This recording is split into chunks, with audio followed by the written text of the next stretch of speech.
selamat datang di video kita kali ini. Kita akan membahas mengenai tugas yang diberikan oleh Ibu Dr. Evi Segarawati Ampri, SPD MPD, selaku dosen pengampu mata kuliah pengembangan kurikulum, itu mengenai tugas implementasi kurikulum yang ada di sekolah dasar. Sebelumnya, perkenalkan kami dari kelompok 6. Saya Saripudin dengan NIM H0524355 dan adapun rekan saya Marifa dengan NIM H05243115. Saya Saskia Meka dengan NIM H05244304. Saya Sri Hardianti dengan NIM H05243323. Saya Nur Arifah dengan NIM H05243331. Baik, kita akan membahas mengenai hasil observasi kami terhadap implementasi kurikulum yang diterapkan yang ada di sekolah SDN 032 Impres Barane. Kurikulum Merdeka merupakan langkah penting dalam reformasi pendidikan yang ada di Indonesia, yang bertujuan untuk menciptakan pembelajaran yang lebih relevan, fleksibel, dan berpusat pada siswa. Tujuan observasi kami terhadap SDN 032 Impres Barane yaitu untuk menganalisis bagaimana kurikulum Merdeka diterapkan, dan juga termasuk aspek-aspek seperti perencanaan, pelaksanaan, dan evaluasi dalam pembelajaran.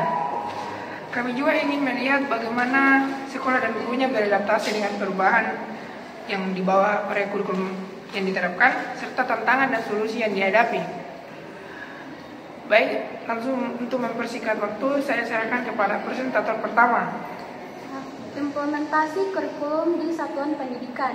SDN 032 Impres Barane telah mengimplementasikan kurikulum Merdeka secara bertahap pada kelas 1, 2, 4, dan 5. Sekolah telah membentuk tim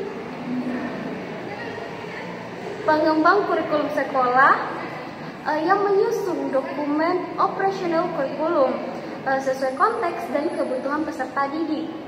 Guru di sekolah ini menyadari bahwa kurikulum memberi keleluasaan dalam menyusun materi ajar seperti ATP dan modul ajar berdasarkan capaian pembelajaran. Menggunakan strategi, metode, dan media berdasarkan karakteristik siswa. Melaksanakan pembelajaran berdiferensiasi baik dari segi konten, proses, maupun produk. Menggunakan asesmen formatif dan sumatif untuk memantau kemajuan belajar siswa. Penerapan capaian pembelajaran dan alur tujuan pembelajaran. Capaian pembelajaran sebagai panduan utama untuk menggambarkan kompetensi akhir pada setiap fase. Guru menurunkan alur tujuan pembelajaran, contohnya ATP IPAS kelas 4, membuat 8 bab tematik mulai dari mengubah energi hingga menjadi pahlawan lingkungan. Setiap bab dirancang agar mengembangkan pengetahuan konseptual seperti konsep energi, gaya, cuaca, peta, dan keragaman budaya. Keterampilan proses ilmiah seperti mengamati, menanya, meneliti, dan mengakumulasikan hasil. Dan terakhir, nilai karakter dan sosial seperti tanggung jawab, kerjasama, dan kepedulian terhadap lingkungan. Adapun strategi pembelajaran dan peran guru di SDN 032 Impres Barane, guru menerapkan strategi pembelajaran yang berpusat pada peserta didik. Adapun beberapa pendekatan yang digunakan antara lain seperti inquiry dan eksperimen. Siswa diajak keluar kelas untuk mengamati lingkungan alam sekitar mereka. Dan pembelajaran berbasis proyek. Siswa diajak untuk menemukan solusi atas masalah yang nyata.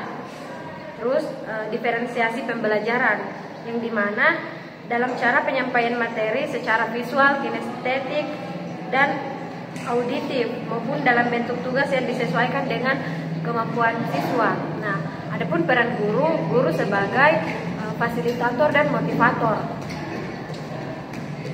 Guru juga berkolaborasi dengan sesama pendidik untuk menyesuaikan metode, alat peraga, dan media pembelajaran sehingga kegiatan belajar menjadi lebih menyenangkan dan kontekstual.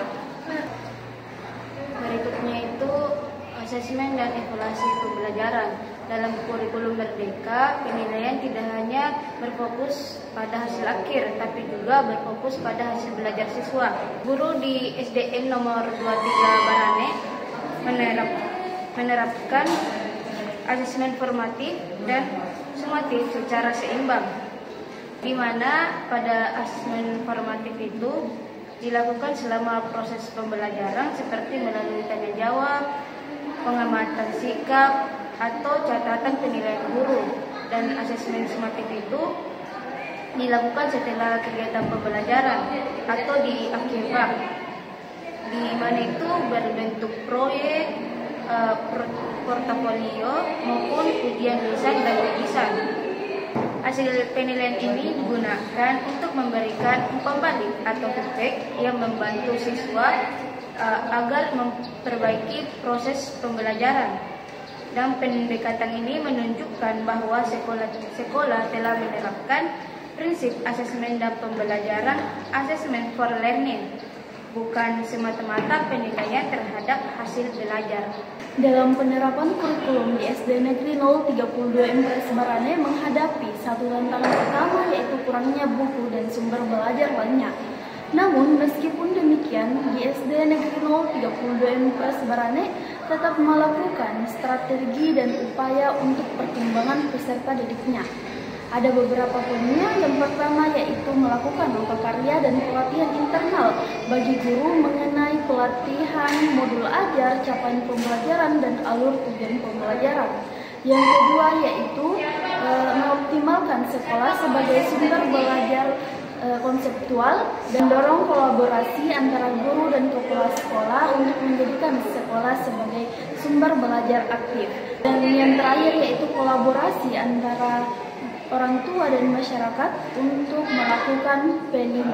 Baik, berdasarkan hasil observasi dan analisis kami, dapat kita simpulkan bahwa di SD 032 Impres Barane telah berupaya menerapkan kurikulum Merdeka sesuai dengan prinsip utamanya.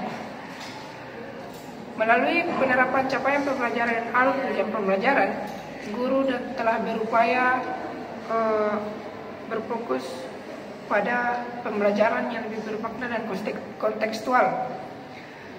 Meskipun masih terdapat kendala-kendala, guru dan pihak sekolah terus berupaya dalam mengatasinya. Kemudian untuk saran kami, bagi sekolah diharapkan dapat menambah jumlah buku dan sumber belajar. Kemudian untuk guru diharapkan untuk meningkatkan kompetensi melalui pelatihan-pelatihan agar kualitas pembelajaran telah meningkat, sehingga motivasi siswa itu lebih meningkat dan pembelajaran lebih bermakna. Dan bagi pemerintah atau dinas pendidikan itu